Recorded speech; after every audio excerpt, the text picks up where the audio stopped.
What's up guys, this is Adarsh and today we'll be learning the one-handed top palm. The one-handed top palm is a method of getting the card into classic palm. This is what a classic palm looks like. The card is mainly supported using the tip of the pinky finger and the base of the thumb. The rest of the three fingers don't really do much, they are just there to cover the card. Okay, starting from the grip, I won't go into much detail on the grip because all of us have different fingers.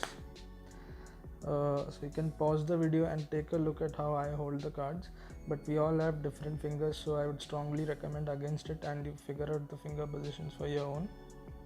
For me it looks something like this. Okay, there are two ways you can go about this. The first way is you push the card using your pinky. So another thing is you need to be able to flexibly move your pinky because that is the one finger that is going to be pushing the card and pivoting the card and re-gripping the card. So you need to have pretty good muscle development on the pinky. So you'll be pushing the card, slightly out jogging it. That's good. So slightly out jogging the card, kind of this much. It's not even properly visible enough to be suspicious. And then after out jogging it using your pinky, you're going to push downwards on that card and it goes into palm, but it's not in complete palm yet because I guess it's in complete palm, but I would suggest you re-grip using your pinky. Again, your pinky goes around the card and pulls it on top, so it has cleared this edge of the card now.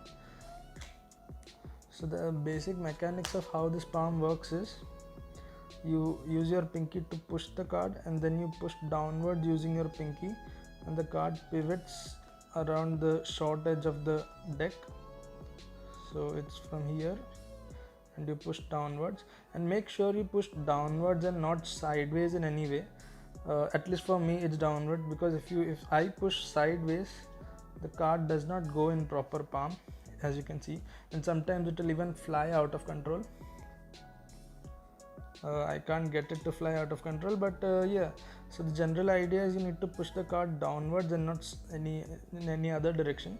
And I would assume that it's not exactly downwards for you. The point of pressure and the direction of pressure might vary, but for me it's kind of downwards. So push, pivot and re-grip. So it's push. The pivoting part happened on its own because I tried to get a better angle. Push, pivot, re-grip. Okay, now the second method you can go about this is just combining all those three steps into one. The finger kind of looks weird, but this is the one I use the most, and it's just prying the card using force into palm. So it's just one step, all those three steps combined into one. In the earlier case you were using kind of the tip of the pinky finger to push the card and then push it downwards. In this case you are going to be using this entire fleshy part of the pinky.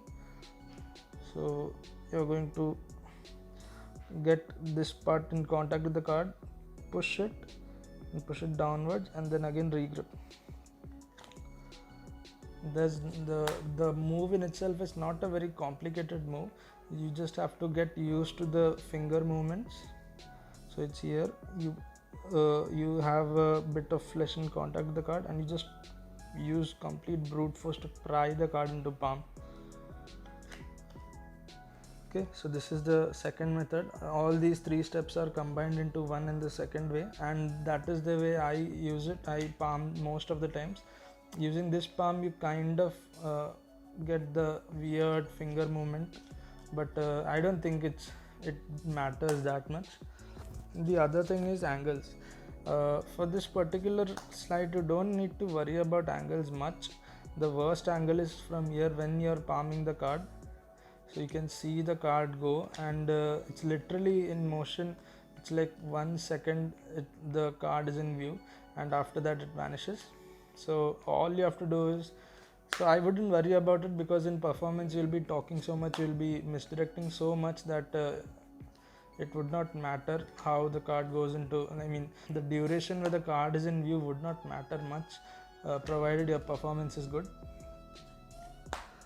So yeah, I mean if you are absolutely worried about the palming, then this angle is pretty good, and it's very invisible from here.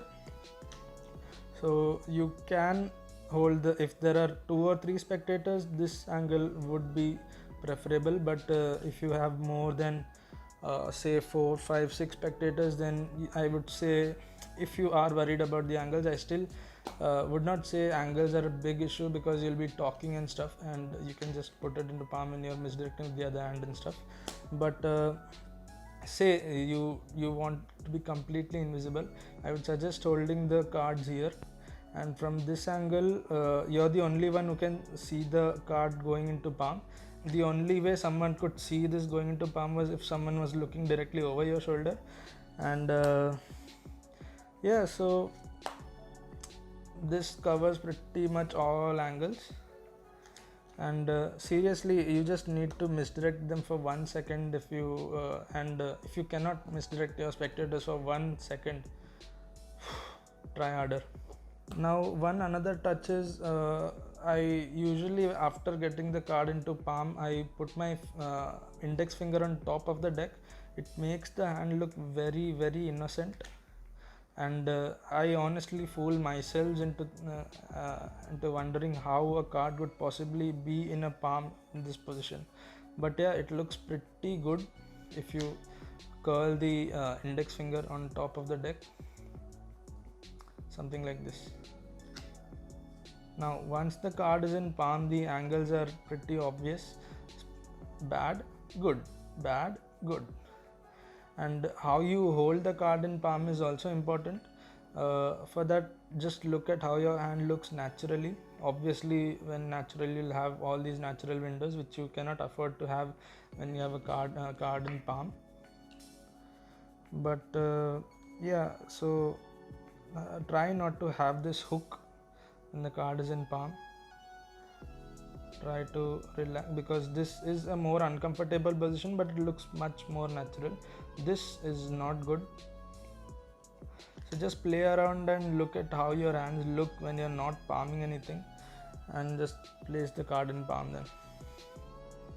Yeah, so yeah, this is pretty much it. I hope this covers everything you need to learn about palming. If you have any more doubts, you can ask it in the comment section. I'll try to reply it in the comment section itself, or maybe make a separate video. This is one of my first videos, so I apologize. Not one of my first videos, this is literally my first video, so I apologize if I haven't covered everything. Yeah, so please share this video if you think this would help someone, and like this video if you like. Share this video if you think someone has a bad palm like me. Like this video if you like it. Share. Yeah,